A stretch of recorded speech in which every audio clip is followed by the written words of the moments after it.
What's up, everybody? Happy holidays, happy bowl season, happy college football playoff first round, happy everything. I'm Reed Wallach, your host for Stacking the Box College Football, joined as always by Cody Williams. Cody, what's going on, man? Excited for the week, excited for the holidays, man. It's the closer we get to the playoff, the more excited I get for it.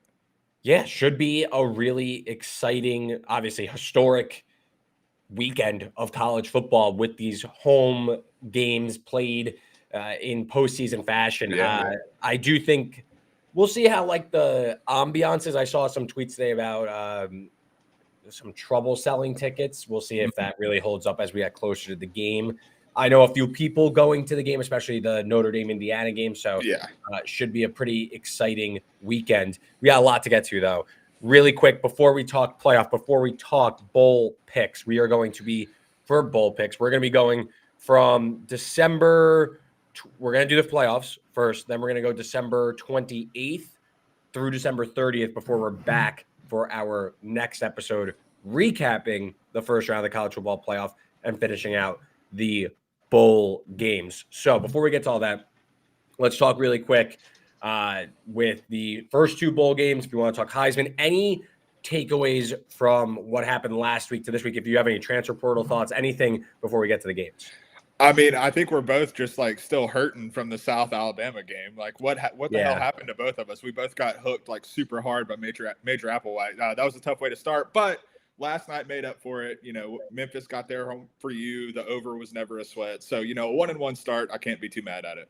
Yeah, the Memphis game was a pretty peak bowl season, I'd say, in terms of some of the chaos there. But great game, fun game. That's a good old-fashioned bowl game there. So that was good that both teams kind of showed up and played hard. The South Alabama game, I would say, yeah, you definitely should have hit first half. I don't know if I should have hit the over on mine. Like, yeah, there were a few drives that stalled, missed extra point, missed short field goal. Probably should have gotten over the total, but South Alabama was a clear side there. Western Michigan played hard, but South Alabama, even with a backup quarterback, were clearly the better team. No, 100%. I mean, like Major Applewhite, I think has a room to grow as a decision maker, as a head coach. But in terms of being an offensive mind, I don't think there's any questions about that at this point. Yeah, we'll see if Bishop Davenport jumps in the portal after that bowl game against Western Michigan. And then Heisman, any thoughts? Hunter takes it home. Genty second. Anything stand out to you?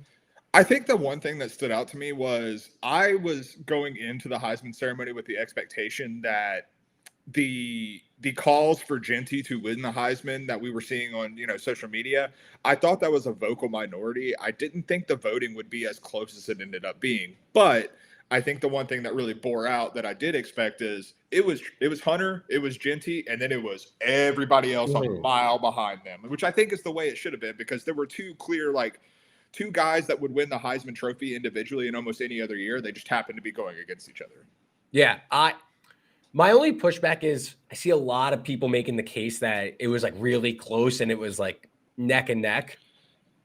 I don't know if it was neck and neck. I think we're really kind of grasping at I agree with you that I think it was a little bit. I had said going into it, because I, as someone who was banking on Hunter, I was very anti-Genty. I thought it was going to be relatively close.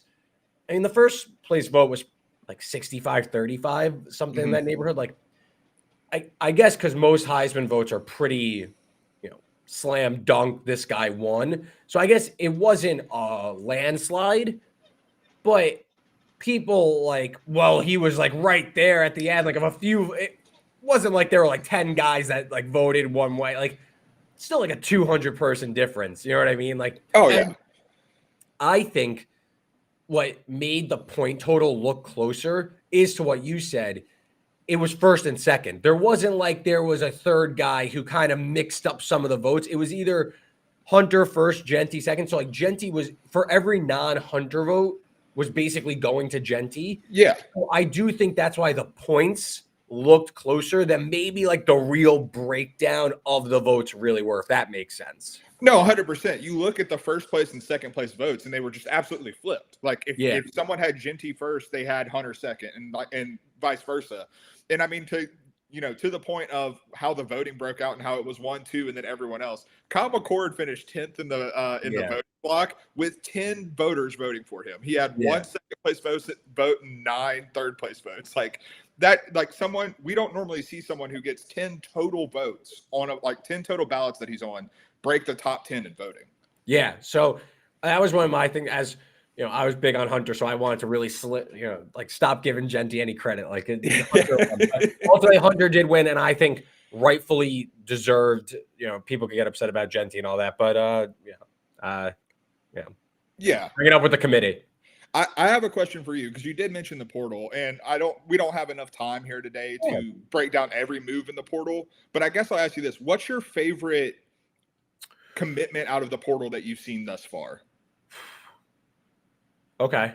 Off the top of my head, because we're just riffing. I honestly brought this up without even telling you, but I think, biased, but I butcher his last name, but Wisconsin getting the Ball State transfer, tight end, Bozdick. Okay. His name. Like that one. I think Cincinnati is doing good work in the portal, especially if they could get the Ball State transfer, also a Ball State big on Ball State. Bowick, the receiver, if he could come out, I think that would be a really good get. And honestly, I still think that there's some stuff to bore out in terms of where these guys are going to be going in the portal. One other one that just jumped out, again, I'm going off the top of my head, but I like Connor Wegman to Houston. I think that's an underrated one where we've seen this.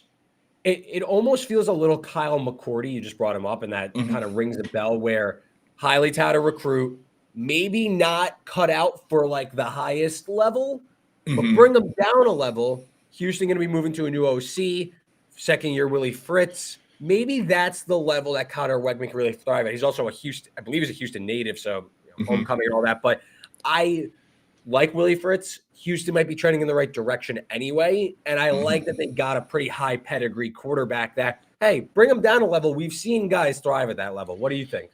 No, I also like the Wegman to Houston. That's probably number 2 in my current power rankings in terms of quarterback moves. But I like it too, because you look at Texas A&M and the situation he was in.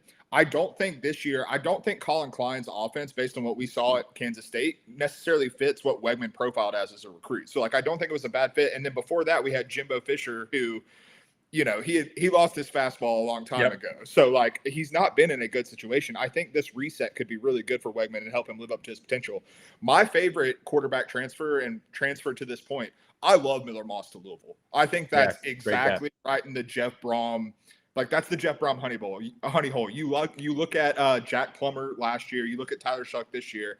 I think Miller Moss is a better fit for what Jeff Brom likes to do, because Shuck doesn't have that necessarily the accuracy that I think Jeff Brom looks for in his offense. He has a bigger arm, but I don't think he has the accuracy. I think Miller Moss puts Louisville right in that conversation to potentially compete with Clemson and SMU in Miami at the top of the ACC next year. Yeah, absolutely. That was Miller Moss to Louisville. If you remember last year in the Holiday Bowl, Miller Moss cooked Louisville for 6 touchdowns. So Jeff Brom was scouting, I guess. He had that one in the back of his head for quite a while. 100%. And I think also another type of move where maybe Miller Moss wasn't cut out for USC in the Big Ten, but you move him over to the ACC, totally different. I would say overall a pretty, not significant sounds very drastic, but a pretty tangible step down in class might suit him better. No, 100%. And I also think that, again, going to the Wegman point, the functionality, things are not going well at USC. Culturally, they are broken. And Jeff Brom and Alma Mater seems to immediately just have that thing right where he wants it to be. Yeah, I'm scrolling through the teams and trying to see if anybody else jumps off the page in terms of transfers or anything. As I will say, Kid in the chat said Colorado got top defensive tackle from Alabama. Dion keeping it moving there. You had another one? Oh, well, it's not official yet, but Steve Wiltfong at on 3 crystal ball Eric Singleton, the Georgia Tech wide receiver, to Auburn today, and you put him with Cam Coleman. Jackson Arnold's obviously headed there. Look out for Auburn. That's all I'm going to say, because I still believe in Hugh Freeze. Next year's Auburn team, I'm not surprised that they're ponying up in the portal, because it's kind of a put up or shut up year for Hugh Freeze at Auburn. So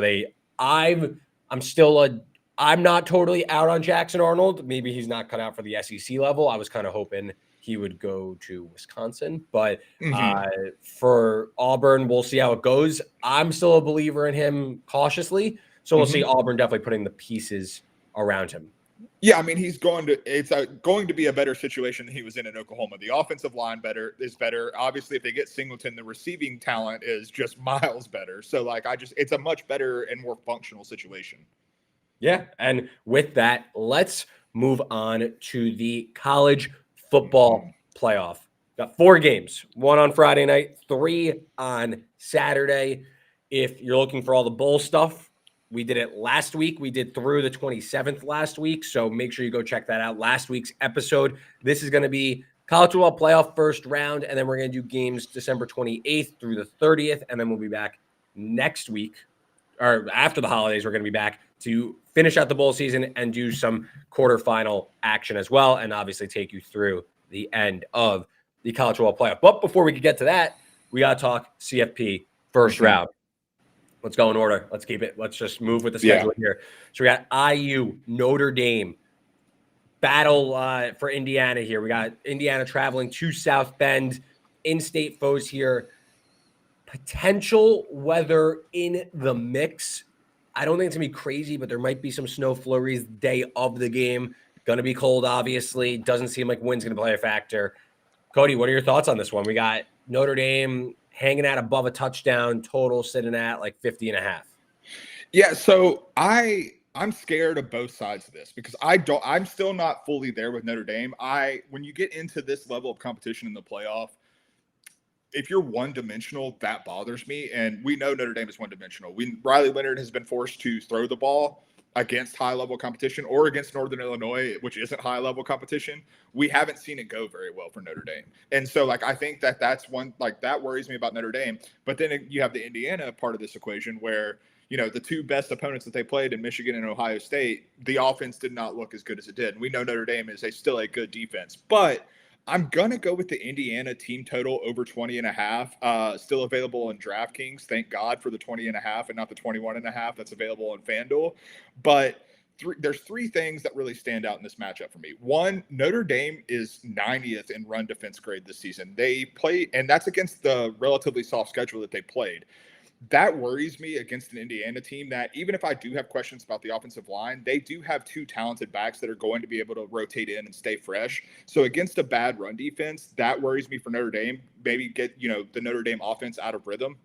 Number 2, even with the weather, we haven't seen a passing offense that Notre Dame has faced outside of USC that has really been able to test the secondary without Benjamin Morrison, who I think is the straw that stirs the drink on the back end for the Irish. And Indiana can beat you in multiple different ways with multiple different receivers. So I think Cignetti's going to be able to come out here, and especially after what we watched USC do in the season and the regular season finale, hang 35 on them. The defense couldn't stop anything, but they were able to throw the ball well. So I think Indiana's able to move the ball through the air. And then third, I think this is a kitchen sink game for Indiana. Like, you have nothing to lose. Everyone's doubting you because of what happened in the Ohio State game.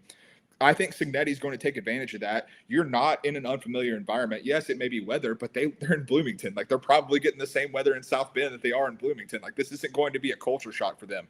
So I still have questions about what the Indiana defense is going to be able to do. So I'm staying away from a side in this game, but I do like Indiana to be able to score in this one. Yeah, I agree. I went for the full game over. It's tough to unsee the Ohio State game and how Indiana, because if you take out that first scripted drive where they really move the ball good or well, they average less than 2 yards per play. Mm-hmm. And that's obviously a concern. But in that game, we saw Indiana do a 60-40 run pass split. I think Indiana's going to learn from their mistakes in this game from Ohio State and try, like you just said, try and test the Notre Dame secondary that really is a bit green, and we don't know necessarily how good it is. Yeah. Because USC went down their best offensive weapon, Woody Marks, on the first drive of the game, the regular season finale. USC still scored 35 points in that game. Yeah. So they were in that game. 2 pick sixes late kind of foiled any sort of thought of an upset or anything, but that was a competitive, high-scoring game. I believe, and it sounds a little backwards because usually lower scoring lends itself to the dog, but I actually think Indiana's best path forward is to test this Notre Dame secondary and push the ball down the field with, again, Indiana hasn't played a murderer's row of defenses, but the team does rank number one in the country in terms of EPA per pass. And you look at Curtis Rourke's downfield passing, it's been elite all season long.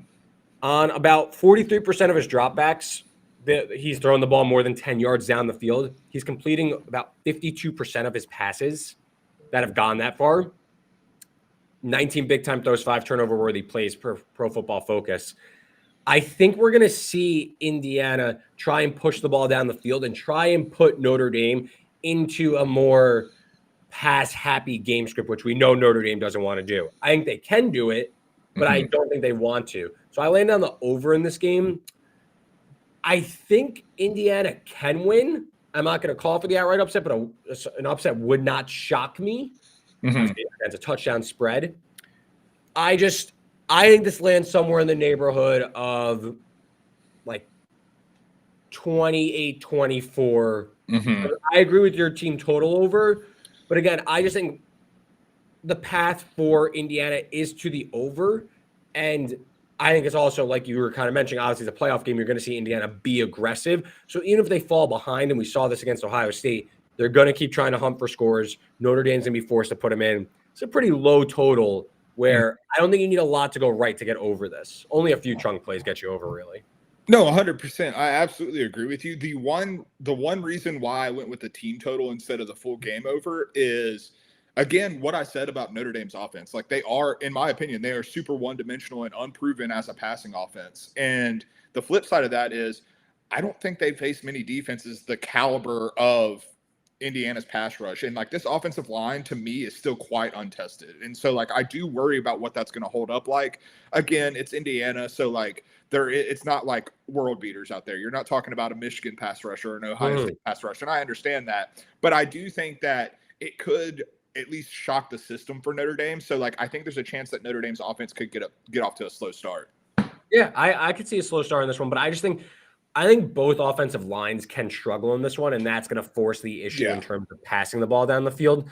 And that's why I land on the over, because I wouldn't say it's going to be a fast-paced game by any means, but I do think you're going to need to see both teams try and hit those explosive passes, which in turn, if you don't hit those, more punts, more field position, more possessions, opportunities to score.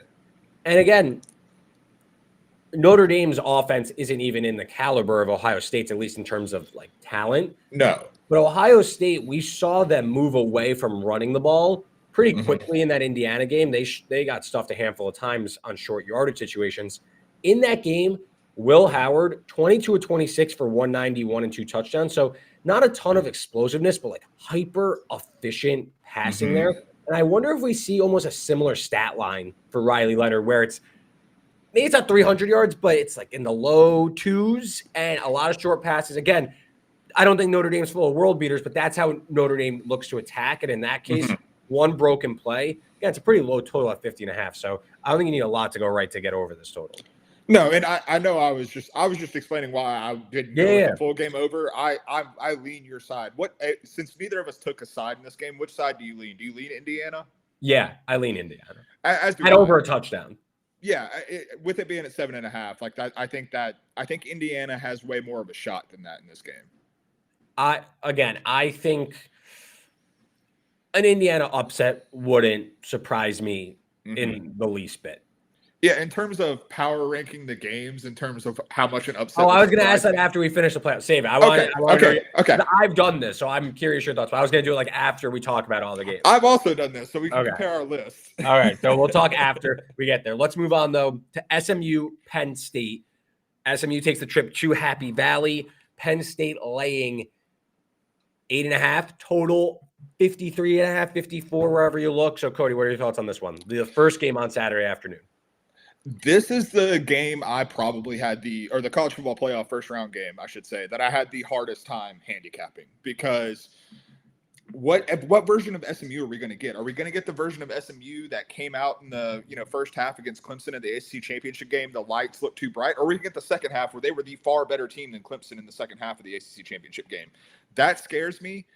I'm going to bank on a similar game script, though. So I'm going Penn State first quarter -1.5 to, Penn State to take a lead coming out of the first quarter. I think that what we saw from SMU was a credit to Rhett Lashley and his staff and Kevin Jennings and their ability to adjust. But I do think that they are going to be at a talent disadvantage at this game. There's no doubt about the fact that Penn State is the more talented team in this matchup. And I think that I have my doubts about Clemson. I think Penn State's defensive front is able to put Kevin Jennings on his heels pretty early in this game. I don't trust the full game because I do trust Rhett Lashley and Kevin Jennings to be able to adjust to that. But I do think that when you have that defensive side of the ball for Penn State, I think they're able early on to really disrupt what SMU wants to do. And on the flip side of that, I trust Andy Kotelnicki's early great game script to be able to mix it up and to start throwing the kitchen sink, because when you think about Penn State, where Penn State has been most comfortable this season, I look back at the Illinois game where they got up on Illinois early and then they just sat on them with the strength of their defense. I think that's where Penn State wants to be in this game, especially knowing there's a long road ahead in the college football playoff. And let's be honest, it's in Happy Valley. There could be some weather for this game. That absolutely favors Penn State early, and SMU may take some time to adjust to that. So I like the first quarter, Penn State to get out to an early lead. I like your look. I like Penn State in the game. Okay. I just question how SMU is going to reliably move the ball for 60 minutes. That comeback was well noted here, and they do have big play capability. But I also watched Clemson's defensive line kind of push around SMU, and it was a lot of broken play. Kevin Jennings, whether it was his first touchdown run where he had to scramble to the right and turn it upfield, a lot of just off script, off platform throwing downfield. Penn State's pass rush is better than Clemson's, and I wonder if you're going to see SMU backed up like 3rd and 15 a lot. I mean, whether it's a holding penalty or a sack or something that kind of just stops drives. Whether they hit a 20-yard pass, it's how do you really convert the scoring chances? That's my concern. No, and I think this might be oversimplifying the matter, but Clemson doesn't have an Abdul Carter. They just don't. Yeah. And when Kevin Jennings tries to create, if Abdul Carter is trying to chase him down, Carter can chase him down and take him down and not let him create with his legs. So this is a different level of athlete than I think SMU has seen the entire season. Yeah, and then on the other side, SMU's rush defense is elite, but I think we saw Penn State start to finally really lean into its passing game because it had to against Oregon. But we saw Drew Aller show some serious signs there, and we also saw the Penn State pass catching group outside of Tyler Warren also show out a little bit. And to me, the vulnerability on this SMU team is on the back seven, secondary. So I do think there will be some timely shots down the field where Penn State can get up, and it could look I think it's going to be higher scoring than the Illinois game, which I believe was 21-7, 24-7. 21-7. So I think SMU could hit a few explosives and score, but I just think Penn State over the course of 60 minutes has too many answers. To me, SMU's path to victory, covering is one thing. Victory, it relies a lot in they got to hit a few explosives. They got to turn the opponent over, and Penn State just hasn't made those mistakes for much of this year. So I think Penn State can really, over the course of 60 minutes, flex its muscle a little bit and get a pretty ho-hum victory here. So I like laying it with the Nittany Lions at home. I think they could win this one fairly comfortably. No, I lean with you, and I think you hit the nail on the head. I think SMU's best path to victory is forcing Drew Aller to make mistakes. And even when he was limited and hadn't, had his breakout performance against Oregon, Drew Aller doesn't turn the ball over. That's kind of his trademark. That's kind of his thing. He had one mistake against Oregon, that one where it was behind him, and it was honestly a great play by the defender. It was a great play by the defender, and let's be honest, Oregon's defense is a different animal than SMU's defense. For sure. I have a hard time getting there, but one of the things I said on a podcast earlier this week is if I'm looking at difference makers in the playoffs, I still think Kevin Jennings is a difference maker, and so that's why I'm scared of the full game. That's why I'm targeting a very niche market with the first quarter play. No, for sure. Penn State getting off to a hot start. We move on to Saturday afternoon. Clemson taking on Texas in Austin. Cade Klubnik, homecoming game for the Clemson starting quarterback against Texas, who is Clemson won the thriller against SMU. Texas, the heartbreaking defeat, kind of inexplicable loss against Georgia with their backup quarterback for the second half. Cody, where do you lie in this one? Oh, we're going under, baby. Like, as soon as I saw this matchup, I was like, that's an underplay, and there's no question about it. I maintain that Texas is probably the best, most consistent defense in the country. Like, if there's one thing I can bank on every single week, it's that Texas defense is going to show up. The offense, that's a different story entirely. But I do think that Clemson's offense, I'm not overreacting to the SMU game. I think they caught SMU in a bad game script with short fields and like off of turnovers and stuff like that. And I just don't see Clemson or Texas making those same mistakes. I don't see Texas's offense putting Clemson in advantageous situations like that. And so I think Texas defense is going to rule the day. When we've seen Clemson have to run just a natural game script against this caliber of defense, the best example we have is the Georgia game, and they couldn't do anything on offense. They were completely inept. I do think the Clemson offense has improved, but I think Texas defense is better than Georgia's. So, like, I come down to where the fact I don't see a lot of ways where Clemson moves the ball effectively and consistently in this game. On the flip side of that, though, I just mentioned I don't trust the Texas offense. Like, I do think that Sark will have adjustments. I think that we see a lot more Arch Manning with 2 weeks to prepare in the red zone specifically. I think it's a lot of Quinn Ewers between the 20s, and then we go into mixed packages with Arch Manning getting into the fold. So maybe that does help, but the same issues that we saw with Texas last year with them in the red zone, with their offense not converting red zone chances, that still exists. That has not gone away. That is still a Quinn Ewers problem. Maybe Arch Manning is somewhat of a cure for that, but I don't think he's a total cure. I don't think it's immediately going to be an amazing red zone offense. So I see Clemson's defense, who I do have enough faith in when you get into those situations, to turn 7 into 3. And if you're turning 7 into 3 and your offense isn't doing a whole lot, I think under 52 is a pretty solid play. Yeah, totally with you on the under as my preferred play. You look at the Clemson SMU box score. SMU nearly outgained them by 200 yards. They had 2 turnovers in their own territory that really set up Clemson to get ahead in that one. You go through when Clemson has played elite pass rushes, Georgia, South Carolina, even to a lesser extent, in Louisville, and obviously SMU in the AC championship game. The team has had a negative EPA per play mark, or they fail to gain more than 5 yards per play. I just don't know how many scoring chances. I actually think Clemson's going to be able to move the ball between the 30s because I do think partially, and what I think could maybe stop a Texas national championship run is Texas hasn't faced too many elite passing games. Yeah. And while I don't think the Clemson passing game is elite, the group of wide receivers has come on strong to end the year. And they're going to need to do that because Phil Maffa's banged up and their offensive line is terrible. So I think Clemson's going to be able to pass a little bit in this game. But again, it's how many points are they really putting up? And on the other side, all year, Texas just has not shown a capability to really rev it up a notch. Like, how many games have they covered as like double-digit favorites? Not enough. Yeah, this offense just isn't very explosive, and you know the red zone points are well taken. It's now 2 years in a row Texas with red zone struggles, and I think it has to do with the quarterback under center more than anything.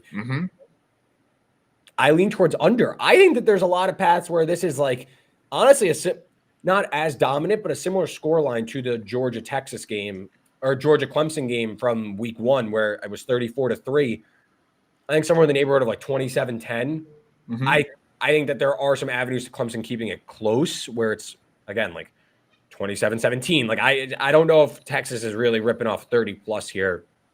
Yeah. On your Arch point, I think Texas really dropped the ball in the SEC championship game not getting Arch. Agreed.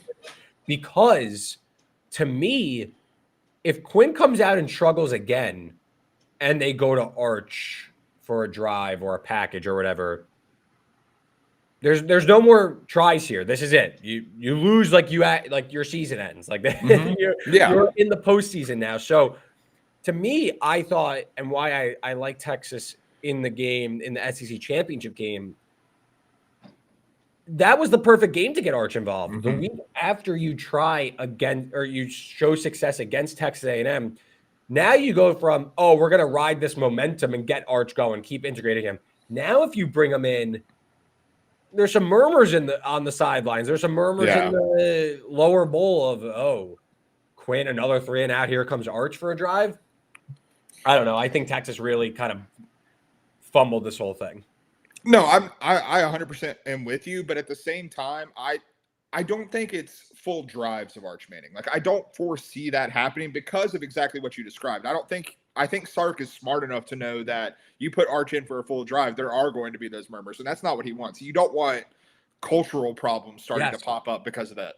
But I do think that I have enough trust in Sark, and I think Sark has enough hubris in himself to 2 weeks. We're going to have Arch packages. We're not going to run into the same problems because you look at that Georgia game.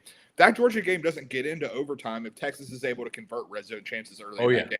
And like, it's honestly a blowout in favor of Texas if that's the case. So, and to your point about this potentially looking like the Georgia Clemson game, I can see two ways, both of which hit the under.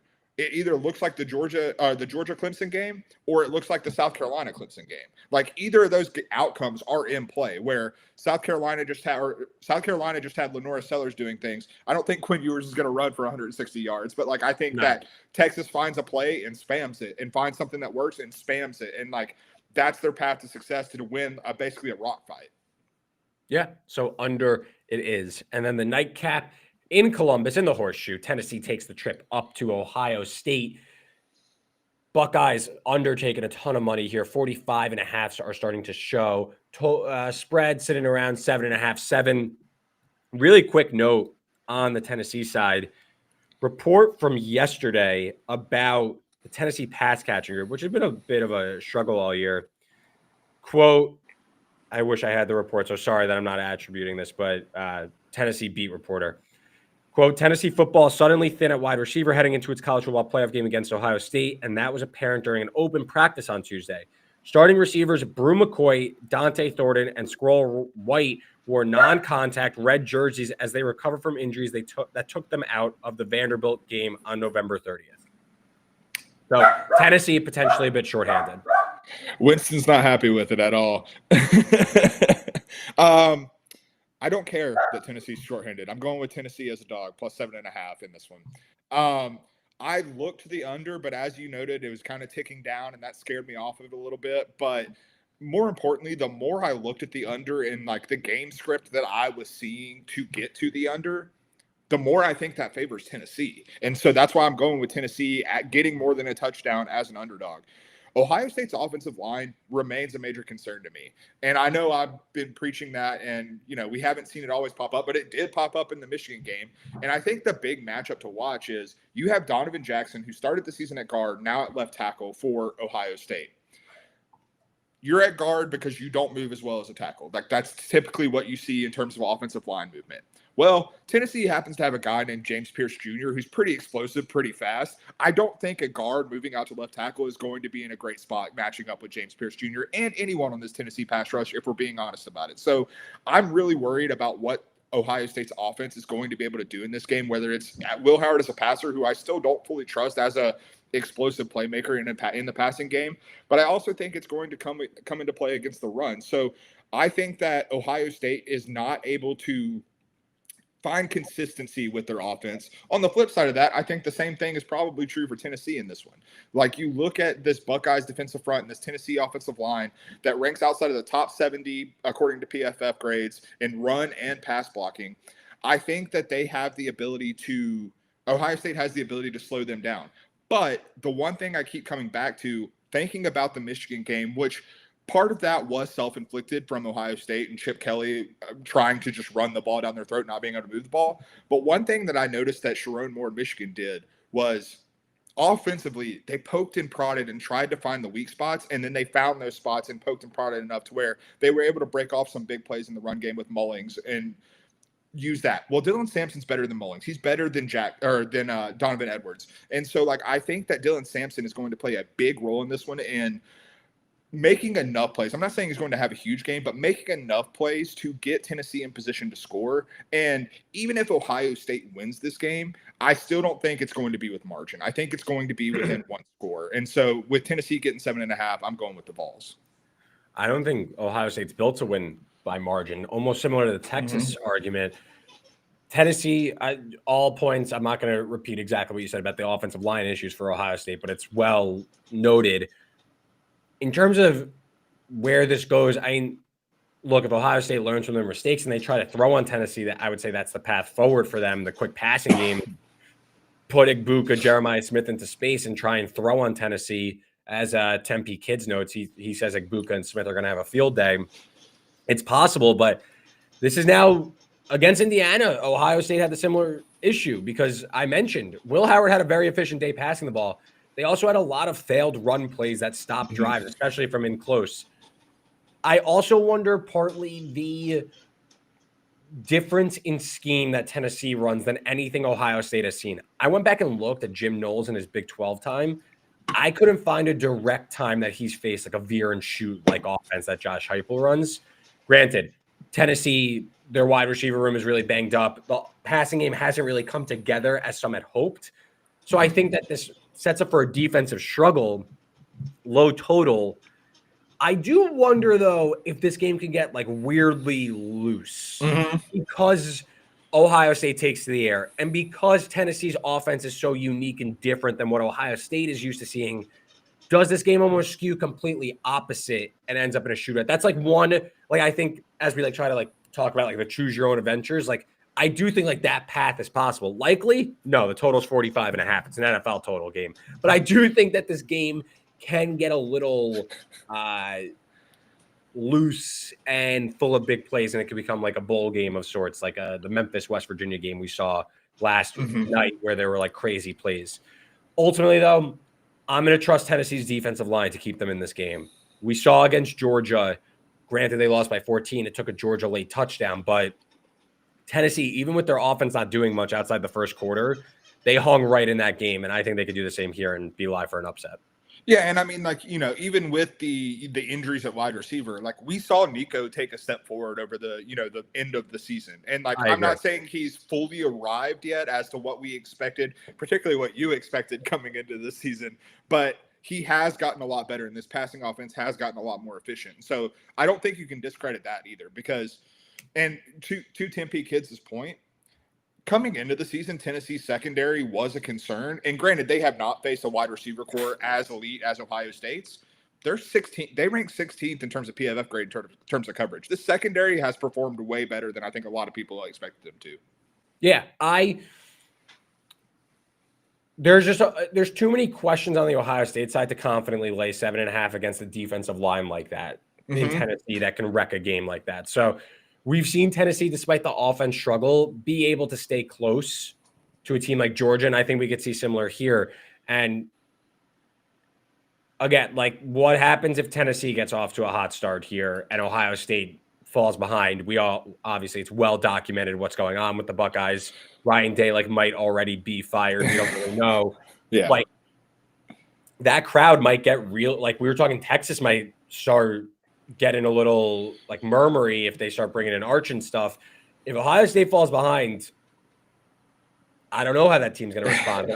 But that's like you're getting all narrative-y and stuff, and you're not really in on it. But like I think it's part of the game. I think in this situation, it does matter. If Ohio State gets off to a hot start, yeah, maybe you calm some concerns. But like if it's 0-0 after one and Tennessee's in Ohio State territory, like this game could really like turn into a huge disaster again for the Buckeyes. Dude, those murmurs might be going before kickoff. Like it might not even need to fall behind. And we'll see. I think that we'll see. And look, like again, Ohio State could come out guns blazing and show up in a big way and stuff. But I think we'll see. We've seen this in NFL style games. We've seen even in college games. It's like some things start to turn around and start heading south. We'll see, because Ohio State's only been answering questions about Michigan, whereas like Tennessee's kind of just been prepping for this game. No, and the other thing is, I think one narrative that I've seen on social media that I disagree with is obviously Tennessee's going, to Columbus to play this game, and the weather, the challenges, cold weather, Big Ten football. Tennessee's kind of built for Big Ten football this year. Like that's kind of like their vibe. So like I'm not worried about that at all for the balls in this one. Yeah, I think also, I know Tempe Kids, he commented, I like the over a lot in this Ohio State-Tennessee game. I think you can watch a little bit and see how the game plans look for each team, and still, with a total this low, you can still get a relatively, like, like you're not like going to be chasing a high number like that. I think that you can potentially get something still in the high 40s, but you're seeing that, okay, well, Ohio State's taking to the air. Tennessee's offense is kind of clicking in this matchup. Obviously, adjustments will come, but you could still maybe get something that's relatively priced at a decent number relative to what the expectation is. Because like this is expecting what's probably the most likely outcome is like run, punt, but both teams have counters that can skew the game differently. No, 100%. And to 10P Kid's latest point in the chat, Michigan loss was mental. Ohio State will come ready to play. I think a lot of Ohio State's big game losses under Ryan Day are mental. Like, I don't think that's like exclusively a Michigan problem. It's most highlighted in Michigan against Michigan because of the rivalry, but I think that's a Ryan Day problem. Yeah, and I mean, go back to the Penn State game. They won, credit to them 100%, but they won 17-10. Right? 2013. Same 27 point. Yeah. So again, it wasn't like they really steamrolled their opponent. Granted, they didn't let Penn State score a touchdown, but I wouldn't say they've been this juggernaut that we've been accustomed to with Ohio State. This team does seem a little bit different, but hey, they could prove us both wrong, and we could be talking about in a week that like how silly that whole narrative was. Very possible. That's why I watch the games. But great stuff, really deep dive, thorough on the college football playoff. We have a bunch of bowl games we're going to motor through very quickly. But before we do that, Cody, please tell us about our sponsor for today. You know who the sponsor is at this point. It's Underdog. Underdog's the best place to cash in on all your takes this football season. Which players are going off, which players are ice cold. Make your entries in just a few taps and turn your sports opinions into real money. Join over 5 million fans that are already playing on Underdog. With their pick'em game, you could win money by making entries with your favorite players. Underdog's the best place to play champions, so sign up and deposit now using the promo code Stacking the Box, the name of the show, all one word, to get up to $1,000 in bonus cash instantly. This week, I'm looking to the college football playoff and specifically to Friday night. Based on what you and I both said, I like Indiana wide receiver Elijah Surratt higher than 53.5 receiving yards against Notre Dame. I think the Hoosiers are going to be able to find offensive success in this one, particularly through the air, testing the secondary, and Surratt's a playmaker. So I like higher than 53.5 receiving yards.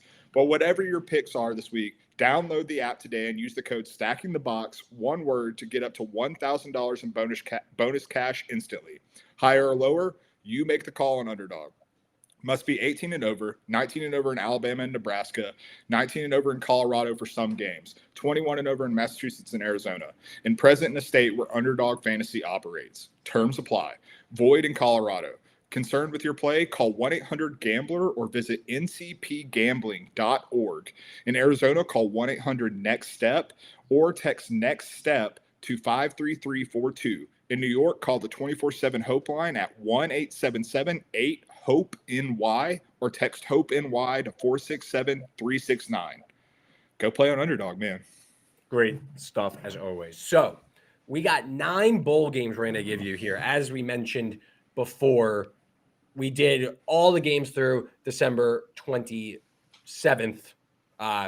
Last week, make sure you want to get those. There's obviously games tonight and through the next week or so around the holidays. So if you want that, go check those out. This is going to be December 28th, 29th, and 30th. Just kidding. There are no games on 29th because that's a Sunday. It's going to be December 28th and December 30th games. December 28th is like the most loaded bowl slate of the year. So let's start there. We got the Fenway Bowl. UNC, coached by Bill Belichick. He, I imagine, will be on the sidelines for this one. Taking on UConn. Ton of money have come in on the Huskies, who have enjoyed a really good year under Jim Mora. UNC, they're not going to have a Maury and Hampton, but they've had some guys that entered the portal, come out of the portal, and now they're sticking with UNC. Probably talked to Coach, and he mumbled a bunch of good words to them, so they're staying. So UNC, this is an 11 a.m. kick. How do you see this one in the Fenway Bowl? First off, this is like as a Red Sox fan and a North Carolina fan, I'm upset I'm not going to be at Fenway for this one, but I'm going North Carolina to cover -2.5 as a slight favorite. Look, man, even without Omari and Hampton, you look at UConn's schedule and the success they've had this season. Their 4 losses all came against their Power 4 competition, including 3 ACC teams, which includes Wake Forest, who is bad. So what I'm what I'm getting at is I don't think UConn has the level of athlete to hang with Power 4 competition, especially with some of these guys on defense for North Carolina coming back and, wanting to be part of what Bill Belichick is going to be doing in Chapel Hill. I think North Carolina is able to get this done pretty comfortably, actually. Yeah, total agreement here. At first, when bowls were first announced, I did lean towards the UConn side. I thought this would open much higher, but now that we now have inside of a field goal, like you're essentially talking UNC to win the game. Mm-hmm. I do think that talent gap starts to show a little bit, and we see UNC take care of business. So I like UNC. Again, if this was a bigger spread, I wouldn't be as interested. Yeah. No Hampton hurts, but I think that you see the difference in skill level between these teams show out here. So I like UNC. Agreed. Let's move on to Nebraska taking on Boston College. This is the Pinstripe Bowl, I believe. Yes, it is. Pinstripe Bowl. Nebraska, first bowl game in years. BC, they turned their season around on the fly under first-year head coach Bill O'Brien. Great season. I think great season out of them. Oh, yeah. Going to Grayson James over Thomas Castellanos. What are your thoughts here? Nebraska, another team that's been played against now inside of a field goal, low total of 45.5. I'm going with the underdog in this one with Boston College. All seriousness, I think that Nebraska's offense has been pretty stinky as a dropback team, despite having a talent like Dylan Raiola in the passing. And you look at Nebraska's transfer portal losses at this point. I think they have over 20 players in the portal, including their 2 leading running backs. Their status not certain at this point, at least as far as I've seen. So there's a chance that this Nebraska offense is shorthanded, particularly where they've been good running the ball. BC, even despite that, is top 30 in defensive success rate against the run. I think Grayson James has been playing well, playing like a guy with a lot more experience than he actually has. So I like Boston College to be able to get this done. This is another one where the line movement kind of now skews me towards the favorite at a low number. So we're going to go head to head here. I'm going to take the short price with Nebraska. I just think there's kind of a difference between these two teams, and I'll just take the team that I think Raiola can do enough to outperform this BC team that, yes, they closed pretty strong, beat UNC on the road, rainy day, beat Pitt, banged up. Nebraska, I know they lost that heartbreaker to Iowa in the season finale, but we did also see Dana Holgorsen start to unlock some things, I believe, with Dylan Raiola, so we'll see if that can continue. So not very confident, but I took the small favorite. I mean, I'll be honest. You got your pick in first, and we agreed a lot on this show, so I had to pick a fight with you. Okay. TCU, Louisiana, New Mexico Bowl. We got TCU laying a big number, and I'm going to change my pick, which I didn't tell producer Joanne. So I did a bad job here, but I'm changing my pick. Cody, what are your thoughts here? New Mexico Bowl, Louisiana, TCU, total sitting at 57.5. Give me the over that 57.5, man. Look, this is the simplest handicap I can give. I think both of these offenses are good, and I think both of these defenses completely stink. So I think we're just going to see a shootout. I think we're going to see business decisions made across the board, and I think we just see a ton of points. I think it looks a lot like what we saw with Memphis and West Virginia last night, honestly. Yeah, I'm changing my pick. I want the over. My initial thought was to TCU, but TCU has been awful as a big favorite all year, and Louisiana could be down to their third stringer, Beal, freshman, but something about it with TCU as a big favorite kind of scares me off. So instead, I'll go for the over. I think TCU, all they want to do is chuck the ball around the field. Louisiana, pretty poor defense at that, outside the top 100 in tackling. Hopefully, Coach Lemieux could drop some plays here and get this one over the total. But I think TCU could do some scoring, and hopefully Louisiana does a little bit also. I don't trust TCU as a big favorite. No, me either. And also, shouts to producer Joanne, who on the fly got your pick in there. That was my fault. I changed. I did mine yesterday, and the more I thought about it, and then looking at your pick, I was like, I don't want to. I want to keep this one the same as we get into this bowl pick'em. Next up, we got the Pop-Tart Bowl. Mm-hmm. Miami, Iowa State. Miami out to a 3.5-point favorite, total 55.5. It seems like we got all systems go for Miami. Cam Ward, very clear that he's going to play. Seems like everyone else is signed up to play. Obviously, worth monitoring. This game is in 10 days from this recording, but Miami minus 3.5, total 55.5. Yeah, Cam Ward's just hungry. He wants a piece of the Pop-Tart, but I'm going with the over 55.5 in this game. I've expressed my many doubts about Miami's defense throughout the entire season. I think Iowa State has the playmakers outside with Higgins and Noel to be able to attack on this one. I think Rocco Beck has made strides as a quarterback. But on the flip side of that, I don't like this Iowa State defense either. Like, we saw what Arizona State was able to do with them. I think Damian Martinez has a big game in this one if he does play. And obviously we know what Cam Ward is. I think this game gets into the 60s, maybe even the 70s. Yeah, I think this game gets super loose. Honestly, to me, this was full strength. I'd make this Miami -7 and total 58.5. So it seems like we're in full strength. We'll say Miami can't tackle for anything. No. So, I lean towards Miami, but I'm more confident in the over, especially now through a field goal. 100%. Next up, the Arizona Bowl. Colorado State taking on Miami of Ohio. We got Miami, Ohio laying 2.5, total 42.5. This game is disgusting, dude. Might be like the most disgusting bowl game on the slate. I'm going under 42.5 because I don't think either of these offenses are particularly good. I don't think either of these defenses are particularly good either. I think Colorado State benefited greatly from playing in the Mountain West that was really down this year outside of the top two teams. And I think that we saw Miami, Ohio show a lot of warts in the MAC championship game. I can't get that out of my mind, how inept that offense looked in that game. So when I come down to it, I don't think Fowler Nicolosi is the same weapon that Parker Navarro was for Ohio Bobcats in the MAC championship game. So I think points are just frankly hard to come by in this one. So I'm going under 42.5. So I went for the Colorado State side here. You look at the transfer portal, Miami, Ohio, sneaky getting crushed on the portal. We got their top two pass catchers out. Virgil and Tracy are both in the portal. Starting offensive tackle, Will Jados is in the portal. And their best cornerback, Rayon Schrader, in the portal. All I have to say, this game should probably be a pick 'em. I'll take the underdog. Don't hate it. Again, this game is putrid. Yeah, exactly. So I don't know how many points Miami, Ohio is going to score. So we'll see. Colorado State kind of bothers me because it was a play against team, but look, what are you going to do? You can't make the bowl game. So I'll take the points with Colorado State. Next up, we got the Military Bowl. NC State taking on East Carolina. Big brother, little brother complex in this one. State laying 5.5 against East Carolina. Total 58. Cody, what's your play here?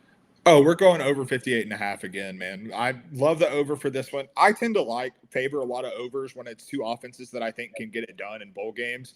And you're telling me that I get to bet the over on two teams that have defenses that rank outside the top 70 in defensive success rate against dropbacks, and two teams that throw the ball on more than 54% of their offensive plays. Yeah, I think that we're going to see a lot of points. I think we're going to see a lot of explosive plays in this one, and I think this total is going to soar over.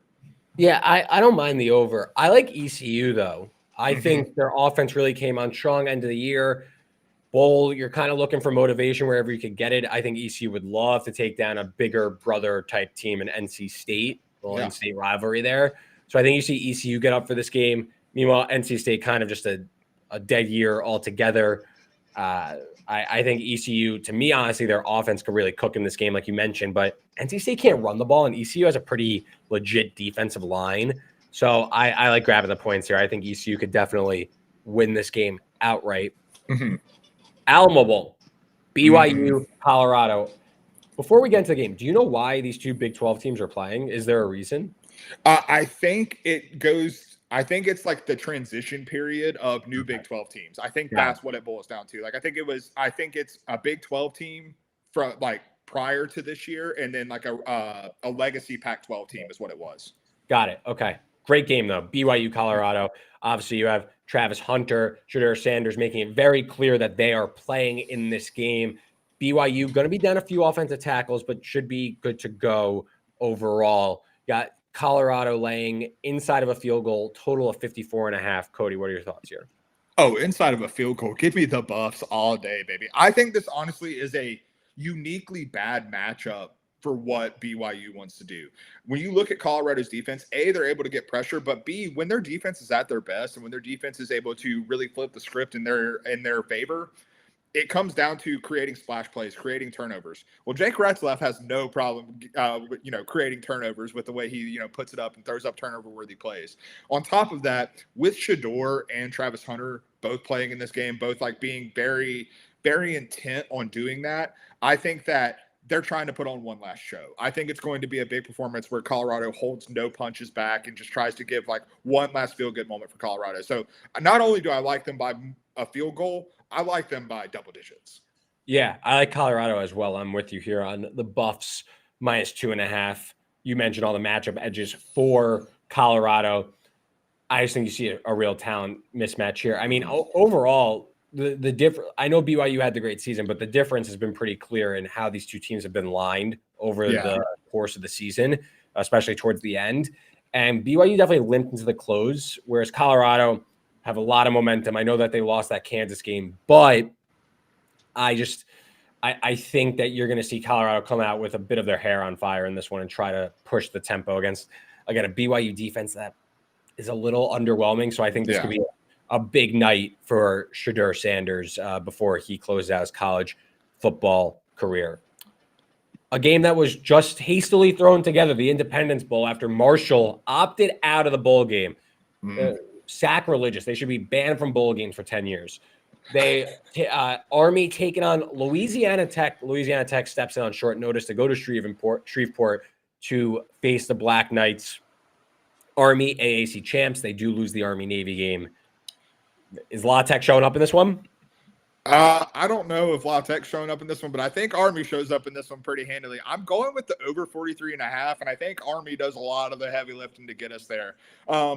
Army is a proud team, and like after the way the Army-Navy game went, I see Jeff Mockin coming out and holding no punches back. I think this offense comes out and absolutely runs amok, like especially against the Louisiana Tech defense that ranks outside of the top 100 in EPA per rush allowed this season. Probably not great when you're facing the triple option.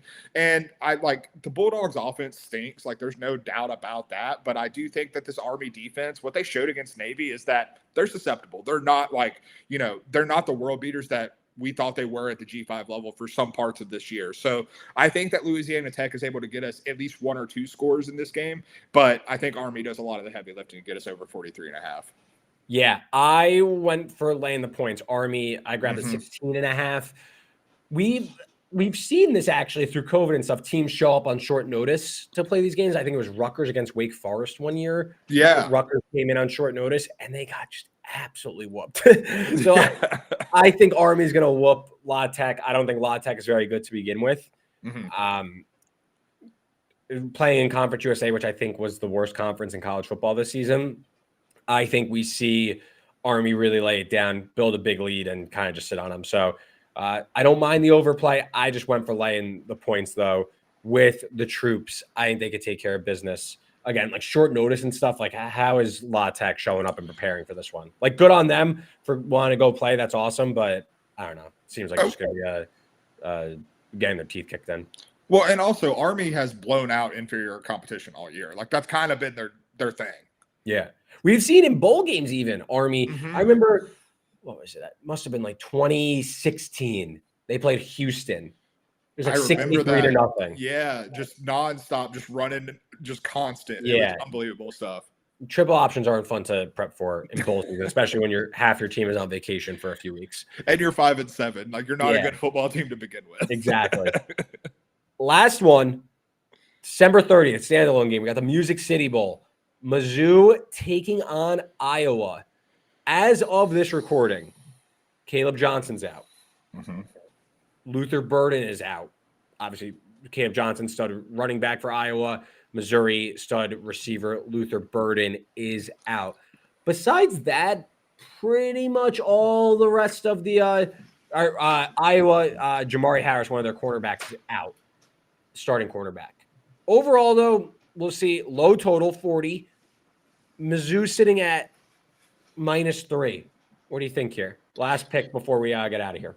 I'm going Iowa team total under 17.5 because if you don't have Caleb Johnson in this offense, I don't see how you're getting to 17.5. I understand that Brendan Sullivan might play in this game, but if you're like, when I look at what Iowa was able to do this season, and I understand Mizzou had a down year based on expectations, but a lot of the Iowa offensive success and why they were actually a pretty sneaky over team because the lines hadn't really caught up to that was against the middle class of the Big Ten.